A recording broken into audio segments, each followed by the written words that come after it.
요한복음 4장, 요한복음 4장 46절부터 봅시다. 요한복음 4장 46절. 예수께서 다시 갈릴리 가나에 이르시니 전에 물로 포도주를 만드신 곳이라. 왕의 신하가 있어 그의 아들이 가버나움에서 병들었더니 그가 예수께서 유대로부터 갈릴리로 오셨다는 것을 듣고 가서 청하되 내려오셔서 내 아들의 병을 고쳐주소서 하니 그가 거의 죽게 되었습니다. 예수께서 이르시되 너희는 표적과 기사를 보지 못하면 도무지 믿지 아니하리라. 신하가 이르되 주여 내 아이가 죽기 전에 내려오소서.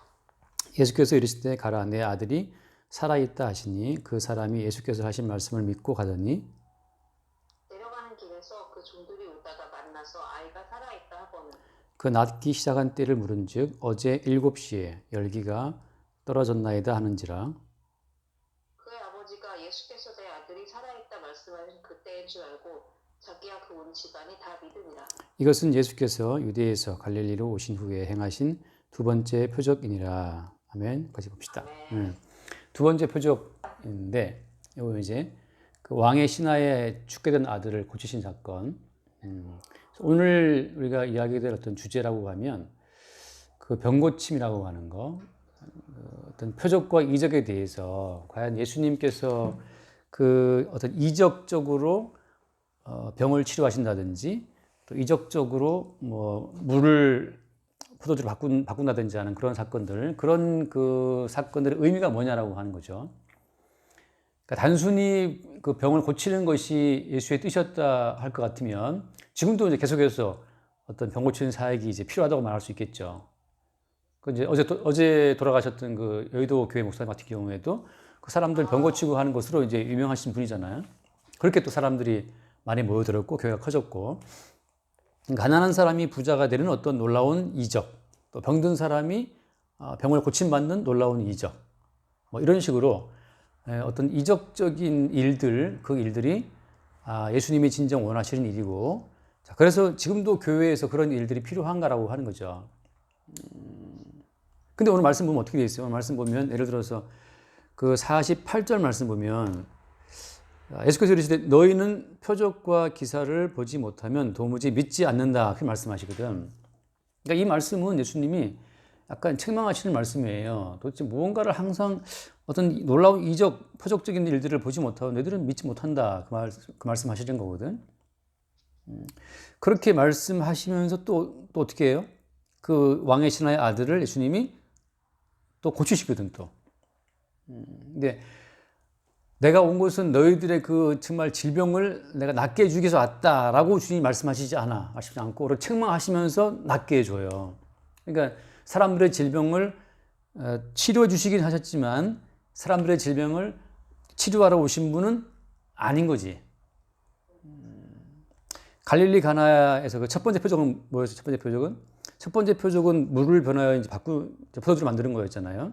그러니까 예수님이 물을 변화시켜서 포도주를 만드신 건 사실이지만 예수님은 그 포도주를 만들어 오신 분은 아니란 말이지. 그게 참 중요해요. 예수님이 병을 낫게 했지만 예수님이 병을 고치러 오신 분은 아니고, 포도주를 만들었지만 포도주 만들러 오신 양조협회 회장님은 아니란 말이지. 예수님께서 오신 가장 중요한 핵심은 뭔가 말이죠. 그 핵심은 뭐였냐 하면은, 잠깐 말씀해. 요한복음 그 20장을 보면, 요한복음 20장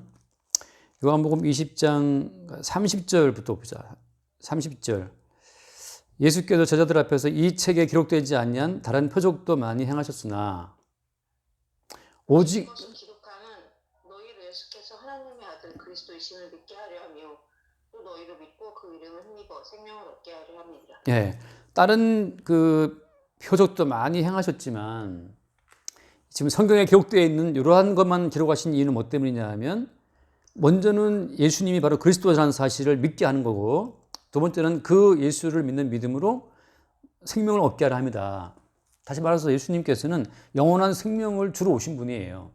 예수를 믿는 그 믿음으로 예수님의 이름으로 영생을 주기 위해 오신 분이 예수님이지. 그러니까 다시 말하면 오늘 말씀처럼 왕의 신하의 아들이 병으로 죽게 되었다. 예수님 낳게 했거든. 그럼 낳게 하신 그 왕의 신하의 아들이 나중에 안 죽었을까? 이거 다 죽어요. 다 죽어요. 그 예수님 만드신 포도주를 맛본 사람들이 참 맛있다라고 했던 그 사람들이 그 예수님 만드신 포도주를 마시고 안 죽었을까? 다 죽거든. 예수님의 목적은 예수 이름을 믿고 영생 얻는 거기에 있기 때문에 예수 이름 믿고 병이 나았다, 뭐 포도주가 되었다라고 하는 그런 모든 것들은 그건 무엇을 위해 베푸신 거예요? 예수님이 영생을 주시는 분이심을 확실히 증거하기 위해서 수단적으로 주어진 하나의 이적이라고 하는 거지. 핵심은 그런 표적을 통해서 예수님이 우리에게 영생을 주러 오신 분이구나. 또한 이렇게 죽을 자를 살리시는 걸 봤을 때 예수님은 확실히 우리에게 영생을 줄 수 있는 분이라는 사실. 병자도 못 고치는 분이 영생을 줄게, 그 말은 앞뒤가 안 맞거든. 그러니까 예수님은 능히 원하시는 한 사람을 살릴 수도 있고, 죽은 지 나흘 때 냄새나는 나사를 살려냈잖아요. 그것처럼 죽은 자를 살리기도 하고 5개의 떡과 2개의 물고기로 5,000명을 먹이시기도 하고, 죽게 된 가버나움이 왕의 신하의 아들을 살리기도 하시고, 이런 일들을 막 계속 행하시거든. 자, 이런 일들 행하시는 그 목적과 이유는 뭐냐? 이런 일들을 행하는 내가 바로 너희에게 영생을 줄 수 있다라고 하는, 그 영생 주시는 분임을 증거하시기 위해서 이런 일을 행하신 거거든. 자, 그럼 영생이란 뭐냐? 영생이라고 하는 것은 지금 현재 있는 우리의 목숨 있잖아요. 이 목숨 자체를 계속 쭉 이어가는 것이 영생이냐? 그건 아니라는 거예요. 그래서 예수님이 행하신 표적을 보고 그 떡을 먹고 물고기를 먹고도 다 죽어요, 사람들은. 예수님이 영생 주시는 분임을 증거하기 위한 증거용으로 나타난 표적들이기 때문에 다 결국 다 죽는다고. 그래서 예수님이 주신 이 표적을 가지고서 현재 내 목숨을 쭉 영원히 이어간다? 그게 아니라는 거거든요. 그럼 뭐냐? 예수님 말씀하신 그 영생 어떻게 주어지는 것이냐? 이게 결국은 십자가의 사건과 연결되는 거예요. 예수님이 말씀하신 것처럼 내가 많은 표적을 행하지만 그 표적에 대해서 예수님이 뭐라고 말씀하시냐 하면 악하고 음란한 세대가 표적을 구한다 이렇게 말씀하시거든요. 그 말은 무슨 말인가? 악하다는 것은 뭘 말하는 거야? 악하고 음란하다 뭘 말하는 거예요? 이거는 자기를 사랑하는 걸 말하는 거야. 그러니까 자기를 위해서 뭐든지 구하는 거지. 누구를 위해? 자기를 위해서. 그 자기를 위해 구하는 행동을 구약에서는 뭐라고 불러요? 구약에서는 우상숭배예요. 너희를 위해서 다른 신을 섬기는 것을 하나님께서는 우상숭배라고 말씀하시거든. 그러니까 자기를 위해 뭔가를 하는 건 다 하나님 보시기에 악이라고. 근데 문제는 뭐냐 하면 어떤 인간도 자기를 위해서 뭔가를 하지 자기를 위해서 안 하는 사람은 아무도 없어요. 자기를 위해, 다시 말하면 나와 내 세계, 확대된 내 세계 있잖아. 나와 내 가정. 이제 아이를 낳으면 그 아이는 나와 한 몸이야. 내 몸에서 나왔기 때문에. 그러니까 이제 그 아이는 곧 나기 때문에 내 세계에 포함돼요. 이 가버나움 이 왕의 이 신하의 아들이 왜 예수께 와서 아들의 병고침을 치유해달라고 부탁하는 거야? 그 아들은 곧 자기거든. 자기의 확대가 그 아들이에요. 내 확대가 내 가정이고, 좀 더 넓게 나가면 이제 내 집안, 내 친척이다, 내 확대, 나 자신이 되는 거지. 그러니까 자기를 위해서 뭔가를 구하는 그 모든 것이 하나님 보시기에는 악이 돼요. 악. 죄악이라고. 왜 그러냐면, 왜 그렇겠어?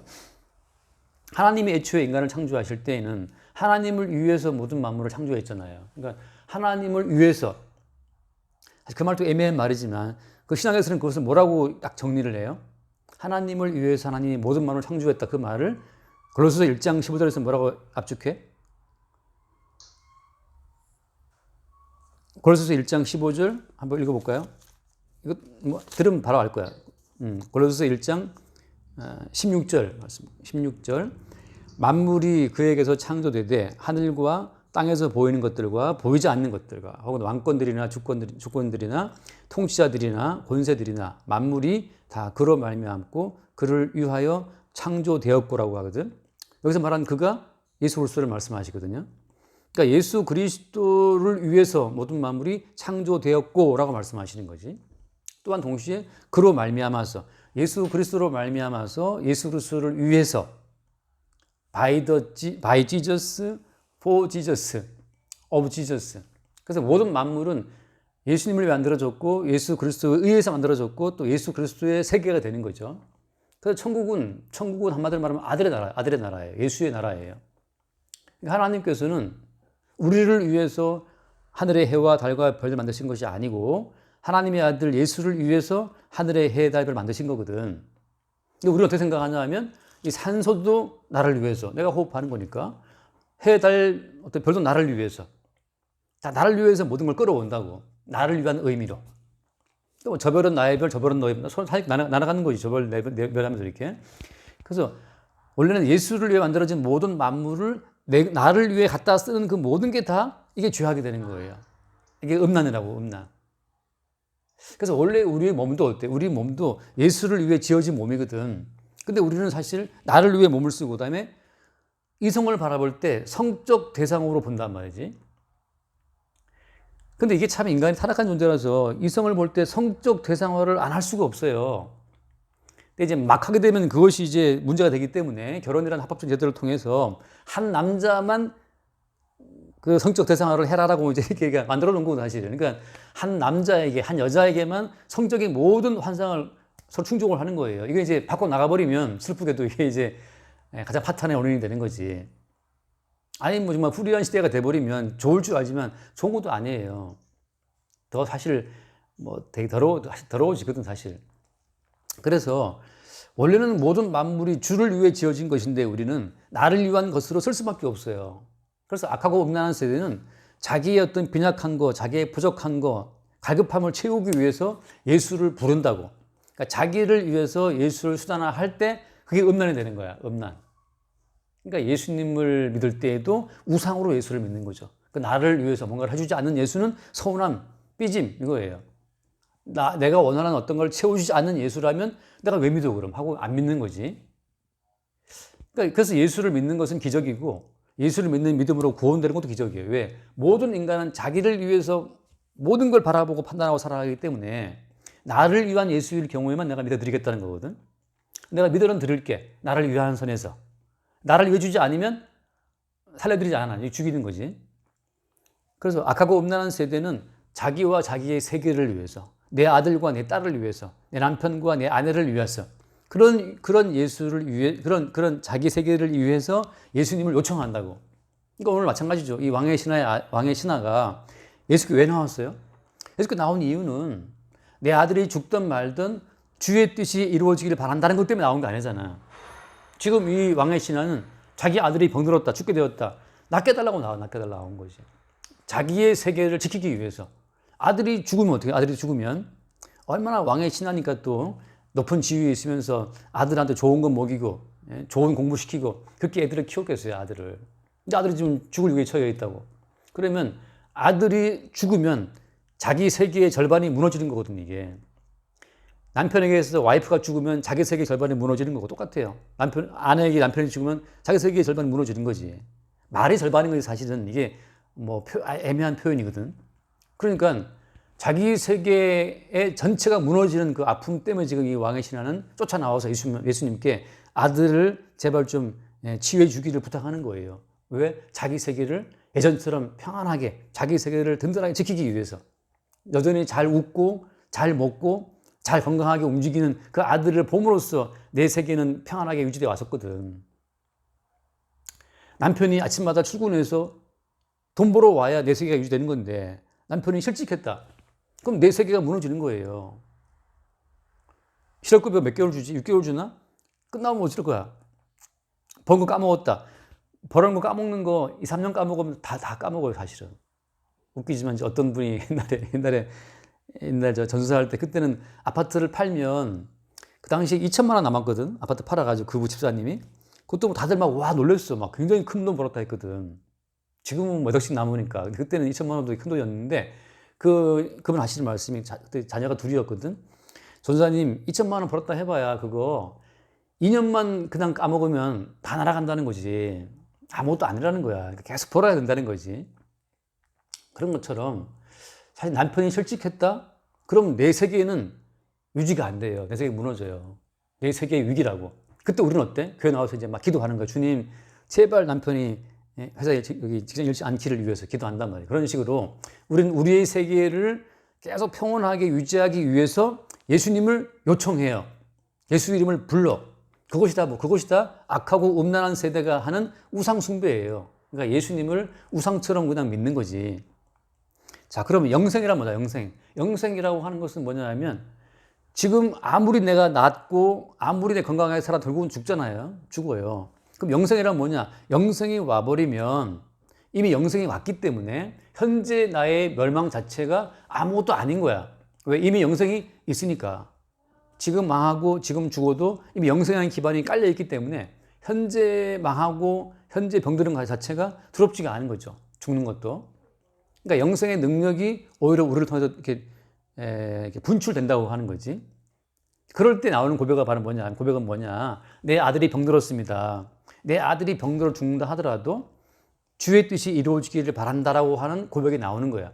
아들이 죽어서 내 세계가 이렇게 잘라나가도 내 세계가 무너진다 하더라도 그것이 두렵지가 않아요. 왜? 이미 기반에 영생이 깔려 있으니까.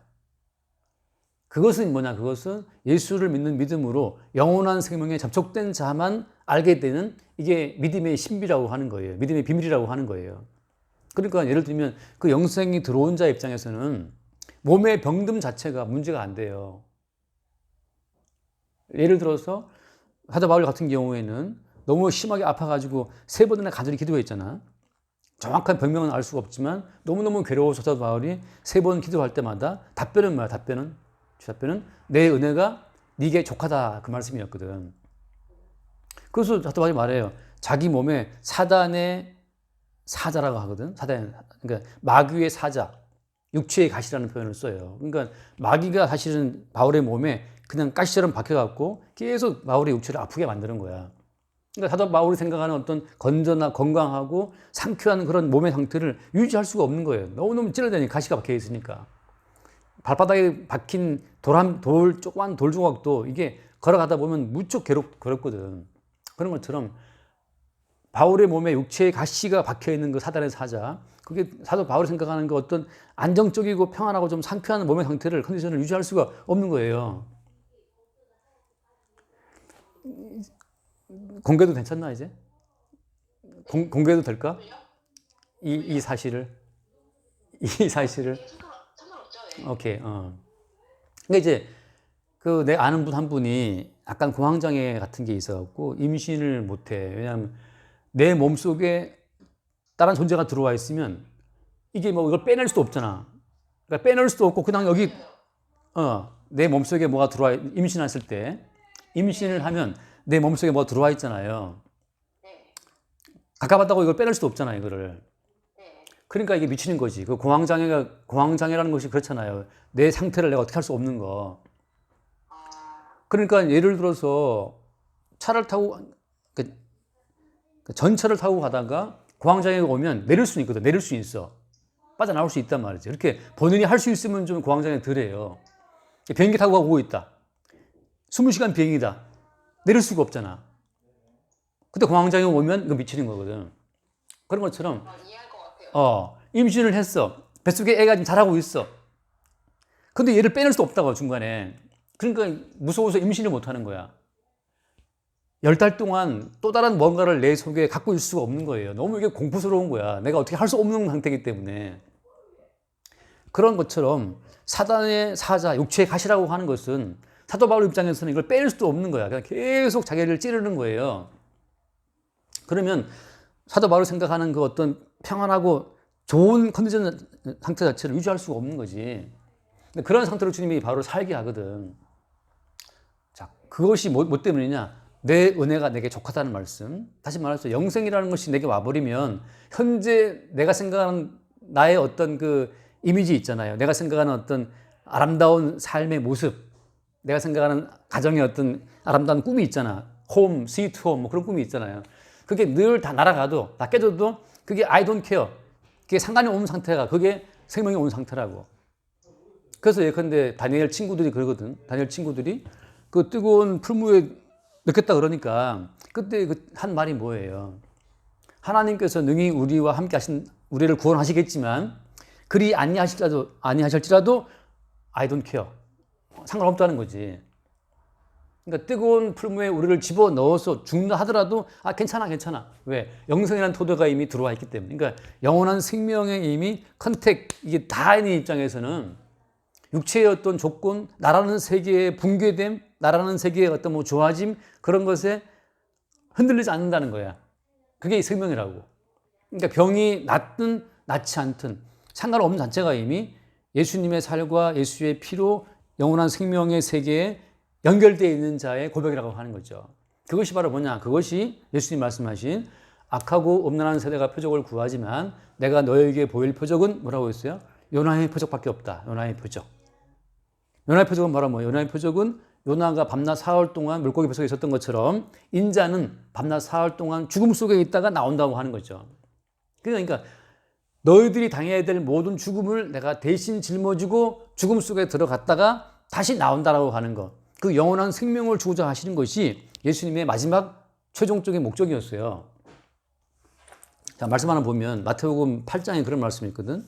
이 말씀 가지고 이제 많은 분들이 계속 이야기하는 예수님의 그 치병 사역을 많이 이제 합리화한다 그래야 되나? 많이 이제 이야기를 해요. 마태복음 8장 말씀 볼게. 마태복음 8장 16절 말씀 보면 8장 16절 저물매 사람들이 귀신 들린 자를 많이 데리고 예수께 오거늘 예수께서 말씀으로 귀신들을 쫓아내시고 병든 자들을 다 고치시니 선지자 이사야를 통하여 하신 말씀에 우리의 연약한 것을 친히 담당하시고 병을 짊어지셨도다 함을 이루려 하십니다. 그렇게 되어 있거든. 우리의 약한 것을 담당하시고 우리의 병을 짊어지셨다. 이 말씀을 이루기 위해서 예수님이 병자를 고쳤다고 하는 거예요. 그래서 지금도 고친다라는 분들이 많이 있거든. 아까 말한 것처럼 예수님이 이 말씀을 이루기 위해서 병자를 고치신 거고, 다시 말하면 말씀 성취의 차원에서 병자를 고치신 것이지 병자들이 불쌍해서 그들을 위해서 고치신 것이 아니에요. 무슨 말 알지? 그럼 애초부터 주님이 아예 병을 들게 하지 않으면 될 것을 왜 병들게 하시냐고. 예수님께서는 예언된 그 모든 말씀을 성취하러 오신 분이기 때문에 내가 바로 너희들의 그 약한 것과 그 모든 병을 내가 담당하러 짊어지러 오신 분이라는 사실을 증거하기 위해서 그들의 병을 치료하신 거라고. 그래서 십자가에 못 박히실 때에는 아무도 고치지 않고 치료하지 않고 표적 안 보이고 그냥 죽어버려요. 왜? 십자가에 죽는 그 죽음을 통해서만 우리에게 영원한 생명을 줄 수가 있기 때문에. 다시 말하면 이 모든 말씀은 결국 예수님께서 우리가 받아야 될 죽음을 대신 십자가에 죽으시고 우리에게 생명을 주시는 분이라는 사실을 증거하기 위해서 그 어떤 증거물로 바로 이분이라는 것을 증거하기 위해서 행하신 병고침, 행하신 뭐 귀신 추방 같은 거라고 하는 거죠.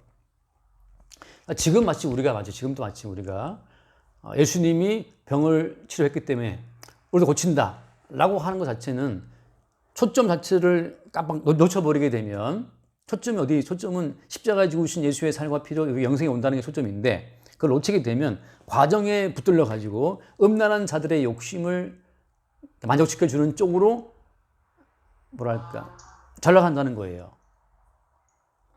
그러니까 병 고치는 교회들의 그 많은 그런 것들이 있거든.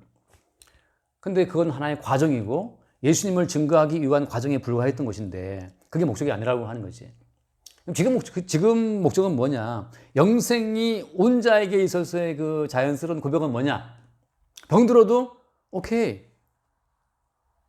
육체에 가시가 있어. 너무 괴로워. 그래도 상관없어요.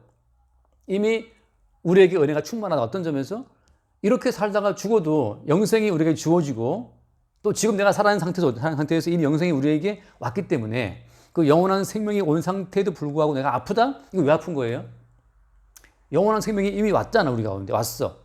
성령으로 말미암아 영원한 생명이 왔음을 불구하고 왜 우리가 아픈 거예요? 그 아픈 것은 예수 그리스도를 증거할 목적이에요.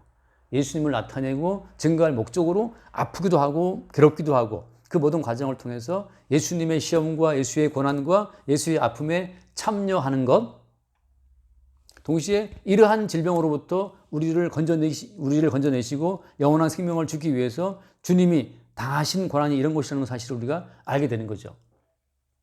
그러니까 지금 입장에서는 다시 한번 말씀을 읽고 마칩시다. 요한복음 그 뒤에 11장 말씀 보면 요한복음 11장 이거 마리다한테 하신 말씀이지. 요한복음 11장 25절. 자, 예수께서 이르시되 나는 부활이요 생명이니 나를 믿는 자는 죽어도 살겠고. 이건 이해되잖아요. 죽어도 산다는 거 오케이. 아멘인데 그다음 말씀 무릇 살아서 나를 믿는 자는 영원히 죽지 아니한다. 이걸 내가 믿느냐라고 물어보시거든. 살아서 나를 믿는 자는 영원히 안 죽는데요. 이거 믿냐는 거지. 우리가 안 죽나요? 우리는 안 죽어요. 뭐라고 표현하냐면 잠잔다고요. 잠잔다라고 표현해. 그러니까 아내가 죽었잖아. 그래서 이제 뭐 은규나 말할 때 그러거든. 엄마 지금 잠자고 있다. 지금 깨워도 안 일어나는 잠을 자고 있단 말이지. 언제 깨느냐? 주님께서 다 깨라고 할 때, 그게 이제 주님이 부활하실 때인데, 그러니까 주님께서 깨울 때까지 다 자는 거예요, 그냥. 그럼 요한복음의 말씀처럼 선한 일 행한 자는 생명의 부활로, 악한 일 행한 자는 심판의 부활로 나올 것이다. 그러니까 주께서 부르신 날 다 일어나는 거죠. 그때까지 다 자는 거야. 그래서 그리스도 안에서는 다 잠자는 거예요, 모든 자들이. 그런 점에서 아무도 죽지 않아. 다 주님께서 깨울 때까지 그냥 자고 있는 거죠, 말하자면. 그럼 예를 들어서 그렇잖아요, 또 우리가. 아니, 뭐, 나사로가 아니라, 뭐죠?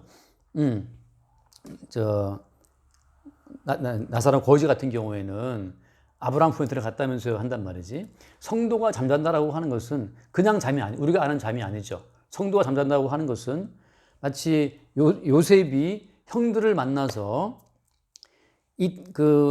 가나안 땅에서 있었던 그 모든 형들이 요셉을 미워하고 시기해서 모의해서 팔아먹었던 그 모든 사건들의 진짜 뜻이 무엇이는지가 다 밝히 드러나고 해명되는 시간, 빛 가운데 모든 것이 다 자세히 드러나는 시간, 그 시간이 성도가 잠자는 시간이에요. 굳이 이제 우리가 아는 언어로 잔다는 표현을 쓰는 거지만 성도가 죽어서 갖게 되는 상태라고 하는 것은 아브라함 품에 들어간 나사로처럼, 다시 말해서 이 땅에 있었던 그 모든 우리 삶의 모든 의미, 우리 삶의 모든 과정의 모든 그 사건들의 그 배후의 의미들이 다 밝게 드러나서 모든 것에 감사할 수 있는 시간대가 그게 영원한 잠자는 시간에서 벌어진. 무슨 시간이요? 응? 모든 사건들이 다 의미들이 다 밝히 드러나서 모든 것이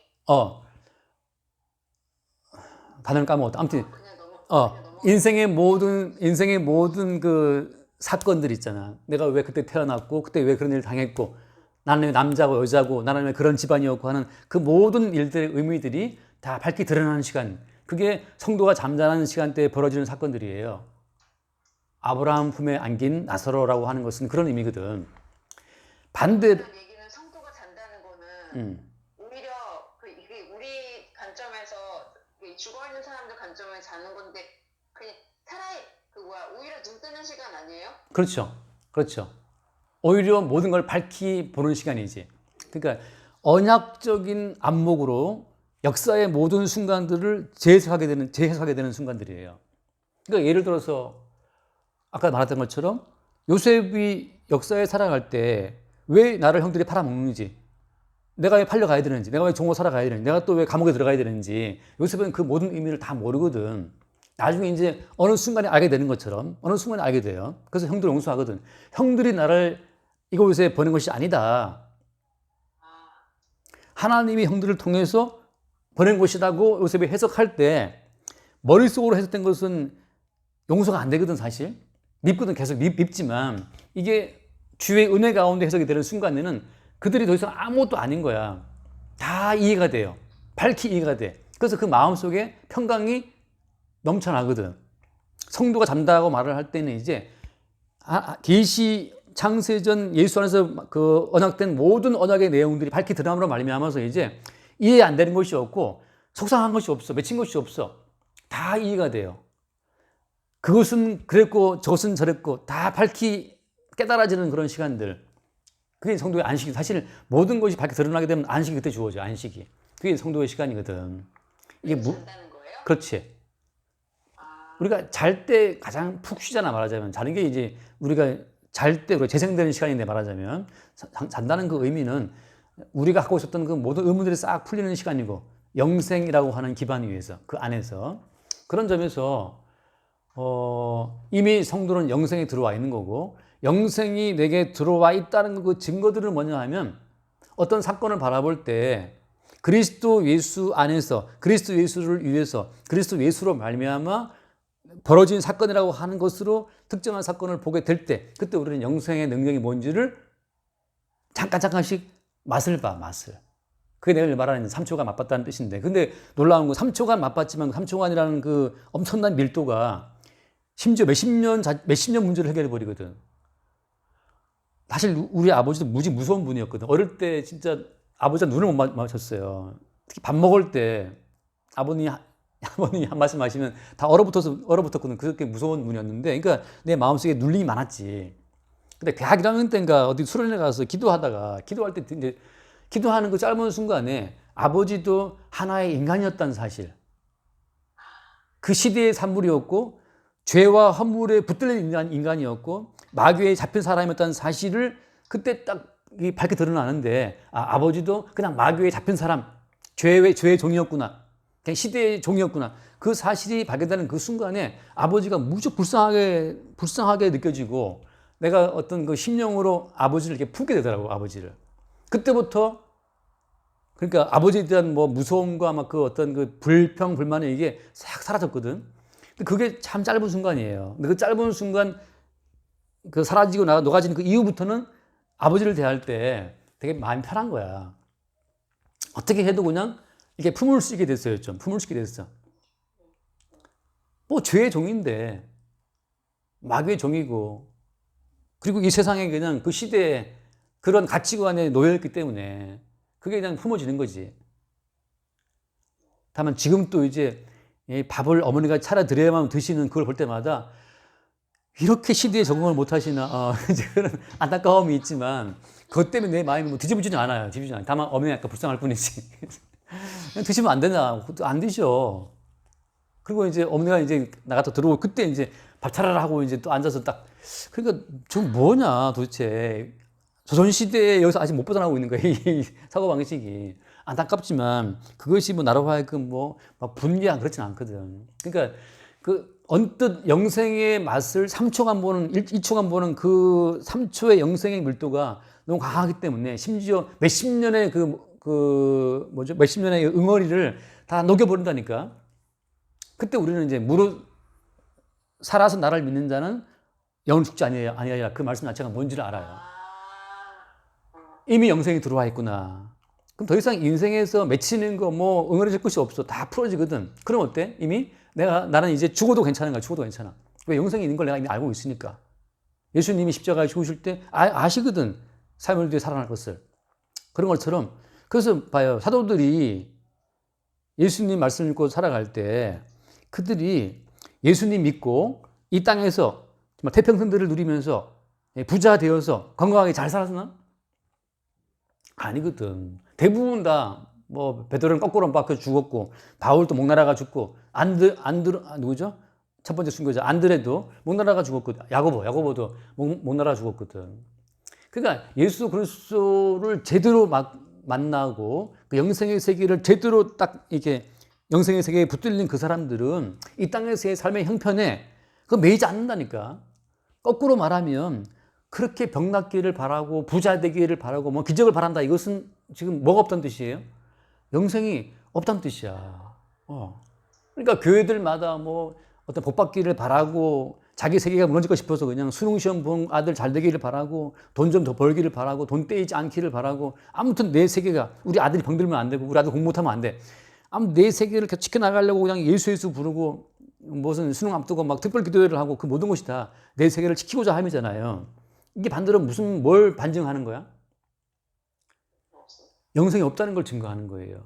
영생이 있을 경우에는 내 아들이 공부를 못해도 상관없어. 영생이 있는데 아니 공부 잘하고 서울대 가고 법대 나와갖고 판사가 됐어. 나중에 죽으면 지옥 간다. 그럼 무슨 소용이 있어요? 마지막에 지옥인데. 근데 얘는 서울대 못 갔어. 뭐 대포잡 지방대를 갔다고 쳐. 그리고 어디 중소기업 뭐 겨우겨우 들어가서 살아. 마지막에 영생이면 아무 문제가 없어요. 아무 문제가 없어. 그래서 예수님 제자들 같은 경우에 예수님의 말씀을 듣고 성령을 체험했던 그 쟁쟁한 어떤 믿음의 비밀을 가진 자들이 이 땅에서 돈 많이 벌고 좋은 집 짓고 태평하게 잘 살았는가? 아니거든요. 물론 부자도 있었지. 부자가 자기 하시면 부자가 되는 거야. 가난하게 하시면 가난하게 되는 거고, 목 잘리게 하시면 목 날아가는 거고, 그런 모든 것에서 그냥 자유로운 자, 이미 영생이 들어와 있으니까. 그게 이제 영생의 능력에 붙들린 자의 삶이라고 하는 거지.